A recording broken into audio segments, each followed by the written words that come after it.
નમસ્કાર, હું છું સંજય શાહ. દિલોક સત્તાના વિશેષ કાર્યક્રમ ઇલેક્શન 2019માં તમારું સ્વાગત છે. લોકસભાની ચૂંટણીની તારીખો જાહેર થઈ ગઈ છે. ચૂંટણીની જાહેરાતની સાથે જ દેશમાં ઓપિનિયન પોલનો રાફડો ફાટ્યો છે. વધુ એક વખત ન્યૂઝ ચેનલો અને સર્વે એજન્સીઓ મેદાનમાં ઉતરી ગઈ છે. આ તમામ ન્યૂઝ એજન્સીઓના સર્વે ઉપર નજર રાખીએ ને તો એક બાબત સ્પષ્ટ થાય છે કે દેશમાં ફરી વખત એનડીએ શાસિત ગવર્મેન્ટ સત્તામાં આવશે. વડાપ્રધાન તરીકે નરેન્દ્ર મોદી પુનઃ સત્તારૂઢ થશે. પરંતુ આ બાબતમાં પણ કેટલીક ચિંતા જોવા મળી રહી છે.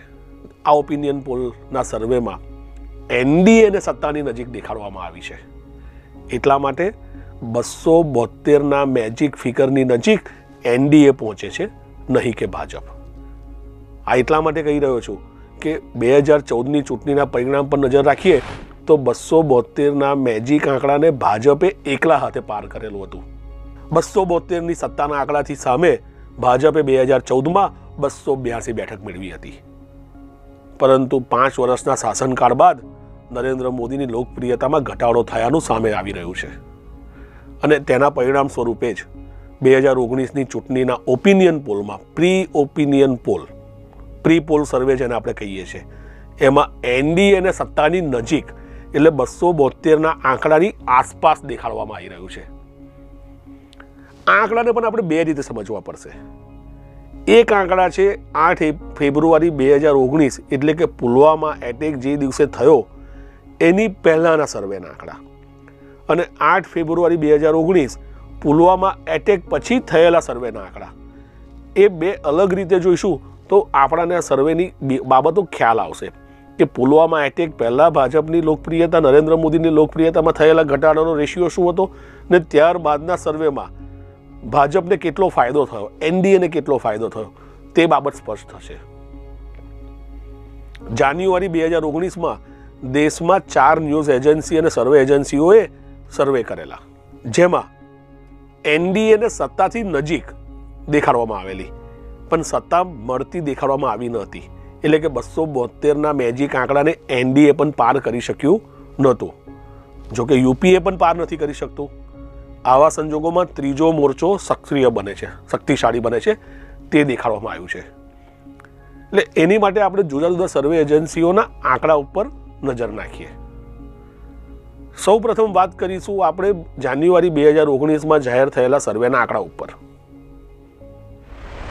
આ આંકડા ઉપર નજર રાખીએ તો સૌ પ્રથમ વીડીપી એસોસિએટના સર્વેની આપણે વાત કરીશું.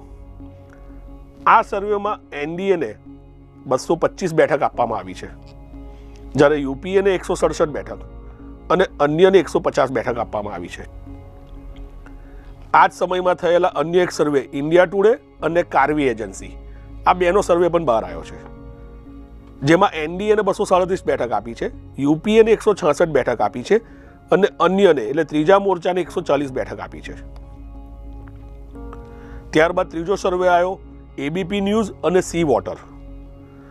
આ સર્વેમાં એનડીએને 233 બેઠક આપી છે, યુપીએને 167 બેઠક આપી છે અને અન્યને 143 બેઠક આપી છે. ત્યારબાદ ટાઈમ્સ નાવ અને વીએમઆરનો સર્વે બહાર આવ્યો, જેમાં એનડીએને 252 બેઠકો અને યુપીએને 147 બેઠક તથા અન્યને 144 બેઠક આપવામાં આવી છે. આ તમામ આંકડામાં જો નજર નાખીએ તો એનડીએને 225થી 252ની વચ્ચે બેઠક આપવામાં આવી છે. એનો મતલબ કે 272 બેઠકના સત્તા સુધી પહોંચવાના મેજિક ફિગરને એનડીએ પહોંચતું નથી. સામે યુપીએ પણ નથી પહોંચતું કે ત્રીજો મોરચો પણ નથી પહોંચતો. એનો મતલબ એવો છે કે દેશમાં હંગ પાર્લામેન્ટનું સર્જન થાય. કોઈ એક પક્ષ કે કોઈ એક સંગઠન સત્તામાં આવતું નથી. પરંતુ ત્યારબાદ ઘટના બને છે પુલવામા એટેકની. પુલવામા એટેક બાદ પ્રધાનમંત્રી નરેન્દ્ર મોદીએ લીધેલા એક્શનની અને ત્યારબાદ તેમને આપેલા સેનાને છૂટા દોરના કારણે પાકિસ્તાનને મળેલા જવાબની નરેન્દ્ર મોદીના આ પગલાંનું પરિણામ પણ ભાજપને મળે છે. નરેન્દ્ર મોદી અને ભાજપની લોકપ્રિયતામાં થોડો વધારો થાય છે અને આ વધારાનો સીધો ફાયદો એનડીએને મળતો જોવા મળે છે. ને સમજવા માટે આપણે નજર નાખીશું ફેબ્રુઆરી એન્ડ અને માર્ચમાં જાહેર થયેલા સર્વેના કેટલાક આંકડા ઉપર, જેમાં 225 થી 252 બેઠક વચ્ચે અટકેલી એનડીએ 272નો આંકડો ક્રોસ કરીને 292 બેઠક સુધી મેળવી શકે છે તેવી સંભાવના જાહેર કરવામાં આવે છે. તો નજર નાખીએ આંકડા ઉપર તો તમને થોડો ખ્યાલ આવશે. ફેબ્રુઆરી 2019માં વીડીબી એસોસિએટનો સર્વે જાહેર થાય છે, જેમાં એનડીની બેઠકમાં થોડો વધારો થાય છે.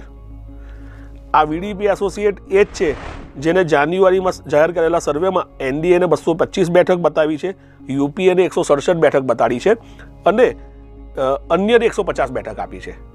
પણ પુલવામા એટેક બાદ આ જ એજન્સીનો જે સર્વે જાહેર થાય છે એમાં એનડીએની બેઠક 225થી વધીને 242 થઈ જાય છે. એટલે એનડીએને 17 બેઠકોનો ફાયદો થાય છે, જ્યારે યુપીએને 167ની સામે 148 બેઠકો દર્શાવવામાં આવી છે.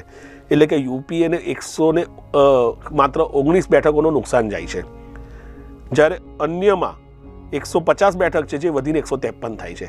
એનો મતલબ યુપીએની લોકપ્રિયતામાં આ અરસામાં ઘટાડો થાય છે, એનડીએની લોકપ્રિયતામાં વધારો થાય છે, જેનો ફાયદો એનડીએને મળે છે.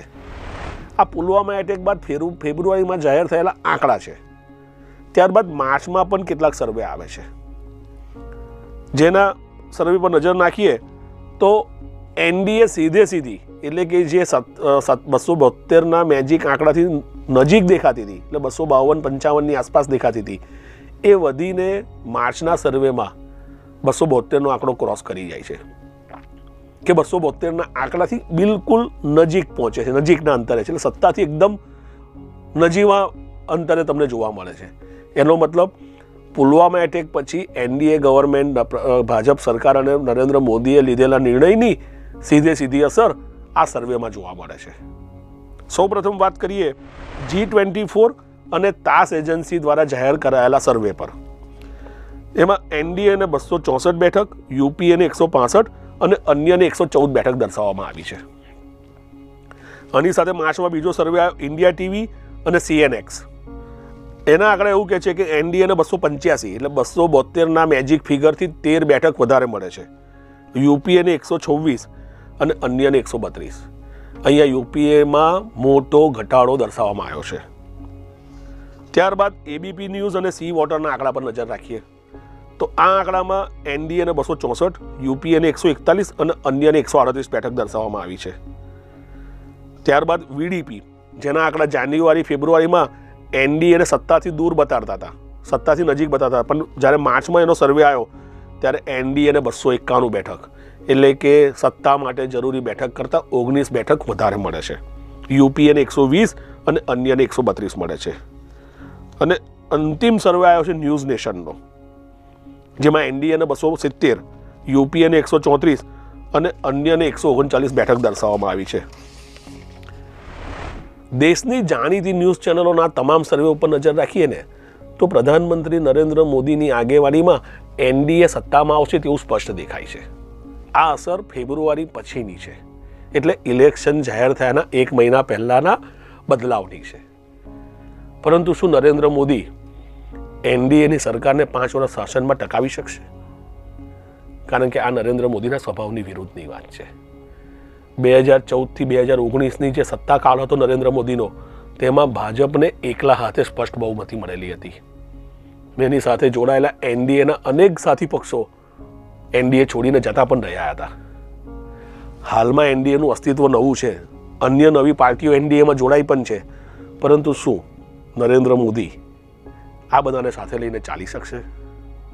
કે પછી એનડીએની સત્તાના સમયગાળાને પૂરો કરવા માટે નરેન્દ્ર મોદીના વિકલ્પ તરીકે કોઈને શોધવામાં આવશે? આ તમામ સવાલોના જવાબ તો ઇલેક્શનના અંતિમ પરિણામ પછી જ ખબર પડી શકશે.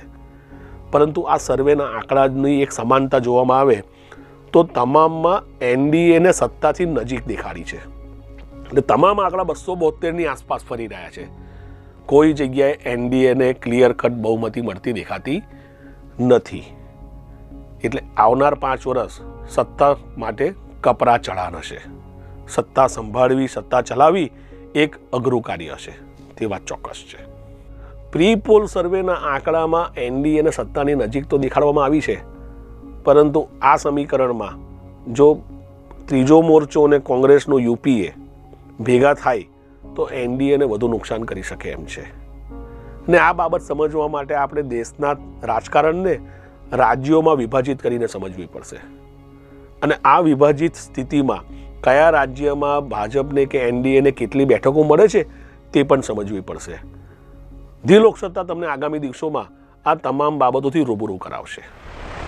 તમે અમારો આ વિડીયો જો યુટ્યુબ પર જોઈ રહ્યા હોવ તો તરત જ અમારા યુટ્યુબ ચેનલને સબસ્ક્રાઇબ કરો અને નવા વિડીયોના અપડેશન માટે બેલ આઇકોન દબાવવાનું ભૂલશો નહીં. જો તમે અમારો આ વિડીયો ફેસબુક પર જોઈ રહ્યા હોવ તો અમારા પેજને લાઇક કરો. વધુ અપડેટ માટે theloksutta.com ની વિઝિટ કરવાનું ભૂલશો નહીં.